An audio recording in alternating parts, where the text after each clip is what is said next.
Kerala service pension അസോസിയേഷന്റെ ഇടുക്കി ജില്ലാ സമ്മേളനം അടിമാലിയിൽ നടന്നു. സമ്മേളനത്തിന്റെ ഉദ്ഘാടനം അഡ്വക്കേറ്റ് ഡീൻ കുര്യാക്കോസ് MP നിർവഹിച്ചു. കേരള സർവീസ് പെൻഷൻ അസോസിയേഷന്റെ 39ാമത് ഇടുക്കി ജില്ലാ സമ്മേളനമാണ് അടിമാലിയിൽ നടന്നത്. അടിമാലി മരങ്ങാട്ട് റെസിഡൻസിയിലാണ് സമ്മേളനം നടന്നത്. സമ്മേളനത്തിന്റെ ഉദ്ഘാടനം അഡ്വക്കേറ്റ് ഡീൻ കുര്യാക്കോസ് MP നിർവഹിച്ചു. കാര്യക്ഷമമായ പ്രവർത്തനങ്ങളിലൂടെ തങ്ങളുടേതായ കാര്യശേഷിയെ നല്ല നിലയിൽ നാടിന് പ്രയോജനപ്പെടുത്തിയ ആളുകളാണ് ഇവിടെ ഇരിക്കുന്ന മുഴുവൻ ആളുകളും. അപ്പോൾ ആ തരത്തിൽ നിങ്ങൾ നൽകിയിട്ടുള്ള വിശിഷ്ട സേവനങ്ങൾക്കും ഈ അവസരത്തിൽ നന്ദി പറയുന്നു. പ്രകടനത്തോടുകൂടി സമ്മേളന പരിപാടികൾ ആരംഭിച്ചു. സമ്മേളനത്തിൽ DCC പ്രസിഡന്റ് CP മാത്യു മുഖ്യപ്രഭാഷണം നടത്തി. സ്വാഗത സംഘം ചെയർമാൻ ബാബു P കുര്യാക്കോസ് അധ്യക്ഷത വഹിച്ചു. സമ്മേളനത്തിൽ ജില്ലാ ഭാരവാഹികളുടെ തെരഞ്ഞെടുപ്പ് നടന്നു.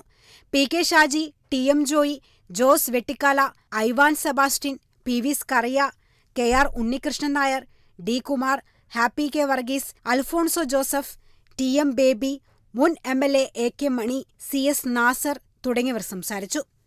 Kerala vision news, Idukki.